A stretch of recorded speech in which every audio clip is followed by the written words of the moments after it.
Hytale has finally started dropping news here in 2023 with the Ask Hytale questions. We even got information about what's really going on, sort of with the engine. My name is Chris, welcome back to the Canadian Flash channel, and finally, we actually got some Hytale news to talk about this year, guys, so stay tuned, I'm going to be breaking it all down for you guys.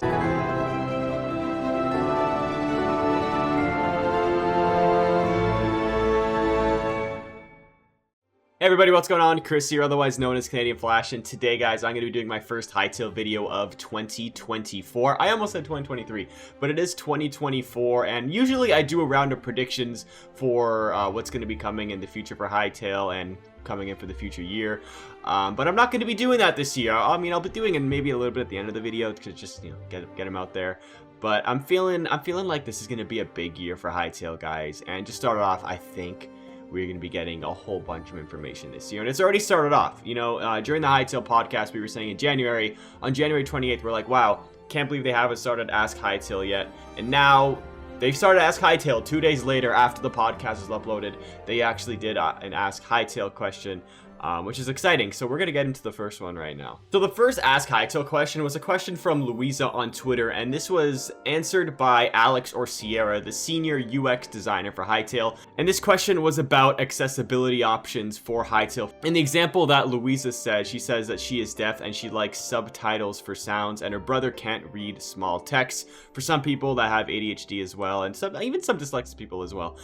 So they asked this question to the senior UX designer. This was Alex or Sierra, and he says, "Hey Louisa, we believe in every person's right to play, and we aspire for Hytale to be as accessible to as many as possible," which we know that's going to happen anyway. And he says, "Implementing features such as subtitles for dialogue and captions for non-speech sounds is high on our priority list." That's huge. I'll talk about that line a little bit later, but we are also consciously designing with accessibility in mind so that our systems are not inaccessible to begin with. For example, we use multiple sensory methods to deliver essential gameplay info so that we don't rely on audio alone. Which is huge, because Mine and I talked about this on the Hytale podcast today, and we said a lot of games, they start off just with the base game, and then they have a whole accessibility team, which then makes the game accessible to people who are blind or colorblind or deaf, or just have very hard time reading like up close text, which is cool because they're doing this with mind and they're just developing the game straight with it in it, which is great. So that means right when the game launches, I guess everybody's going to be able to play. But the most important line for me here is that it says implementing features such as subtitles for dialogue and captions for non-speech sound is on high priority list. And for this, I instantly think of cutscenes, or kind of like a mumble scene, like you see in a lot of cutscenes, or like talking to scenes. So for example, one, I think we're going to get cutscenes. I'm going to be honest, I think it's going to be awesome, and I think they will have voice acting for these cutscenes, and then during those cutscenes, they will have text, or for people who are deaf and can't listen to the cutscenes, or like a described video, pretty much, like you see in some TV shows. Before the TV show starts, it says, "This program is presented in described video for those who are visually impaired" as well. Stuff like that would be really cool, and I think that's going to be in Hytale for sure. But like I said before, the biggest thing I'm going to be taking out of this whole quote here is that I think they pretty much just confirmed cutscenes in this text here. So that's very exciting, and it really depends on where we're going to get these cutscenes. So a lot of people are thinking like, yeah, maybe you walk into Varen's lair and you'll get a big old cutscene, or maybe you take a look at the memory mirrors in Hytale, and then that, for example, is a cutscene which gives us more lore to the world of Hytale. We don't really know, but either way, I think this pretty much confirms cutscenes, which is exciting, and I just absolutely cannot wait for that. Today, Mine and I were talking about, for example, like narrative cutscenes. Like I was mentioning Skylanders in the podcast, and Skylanders has cutscenes with just regular text and regular voice or whatever, but then it also has a big narrator on top of those voices, which, for example, you see a new mob or a new boss, and it would tell you like, "Ooh, Goblin Duke," or like Quebec Razor Leaf Ranger, and it'll give you a small description of that. So I think cutscenes with those as well would be really cool, but it really depends how they want to do it. It could just be enter boss room, boom, cutscene, like straight into cutscene, or it's more of an immersive cutscene, kind of like that.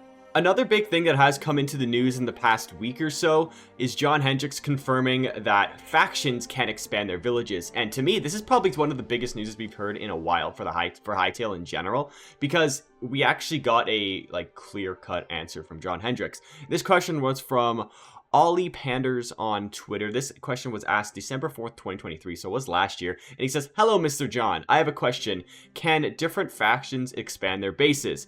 And then John Hendricks replied to this like literally like 3 days ago, and he said, "Instead of answering your question with a short, as much as I wanted to, the short answer is yes." That's huge because that means factions like Chorks and Quebecs and Farons and Scarix and Slothians.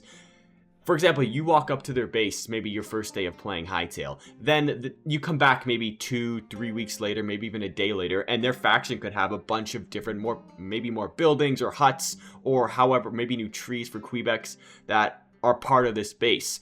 We don't know if we can watch these mobs build, because, for example, if you're just watching them, do they just huddle around like a little free area and start putting like pieces of wood and nails together?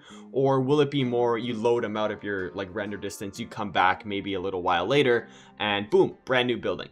Don't know how that works, but I think that's going to be really cool, and this definitely confirms a theory that I had kind of back in the day, saying that like each like Quebec or Chork camp is gonna, like, we've seen Chork camps back in the day just look different than other Chork camps, and we assumed that they would have different levels to them, but we didn't know that Chork camps procedurally build themselves over time. And for example, if like your first day of playing Hytale, like I said before, you see a Chork camp, you just leave it for like maybe a year or two, and you come back to that Chork camp. What if it's like a full-fledged community or village? Like, imagine the strength that you would have needed for that the first day you played Hytale compared to the strength needed to complete that like a year after you started playing Hytale. It's really cool. I think that'll be really awesome for a lot of cinematic Let's Plays, and I can see people kind of building stories around those. So what if you had like a Quebec village and a Chork camp beside each other? Maybe you can see which like community or which like race decides to build their base faster. Maybe Quebecs are smarter than Chorks, so they actually have different ways of building, different ways or faster methods to build their actual bases quicker. Also, we were talking on the podcast again today. If you guys don't know, go check out the Hytale podcast. We were saying that what would happen if you help a Quebec or a Chork or a Faron gather materials. This could be like a quest, and then you go out to like a different land to grab a special type of wood or metal to help them build their little bases faster. Then maybe you get a discount, or maybe you get free things, and maybe like a small reward from helping those bases being built as well. That could be really cool, but we just really don't know how it works, and I would love to know a little bit more on how factions can expand their villages. And the second Ask Hytale question we got was from technical director Dan Webster, which he has a profile picture here of him being like a bald guy with like really thick bushy eyebrows. And that's a new profile picture. We haven't noticed that until today. So there we go. Brand new Hytale image. You love to see it. But he says, this is a question from Hawkon, and the Ask Hytale question was, why Flex? And if you don't know what Flex is, it is Hytale is partnered with the owner of Flex, who I believe is Sander, and he says Hypixel is using Flex as the backbone for the upcoming Hytale engine, which is huge because Flex, F-L-E-C-S, spelled that way. I think F-L means flexibility, and then E-C-S means entity component system. And this Ask Hytale question was, why Flex? And here's the answer. We know that we wanted to build Hytale around an entity component system, ECS. When we analyze the options, Flex rose to the top. Flex provides the backbone of Hytale's game engine. Its flexibility has allowed us to build highly around varied gameplay while supporting our vision for empowering creators. And I think Flex is going to be absolutely massive in terms of building servers. And what this does, it allows you, basically, we were talking about this like I said on the pod, it basically allows you to have a lot of entities in a small space. So for people who like farming, for example, you know the little 1x1 chicken farms that you guys make, where the chickens poop out a bunch of eggs, or you have like a cow farm where they just, you know, farm all your cows, get experience and all that. And you know how laggy that gets, right?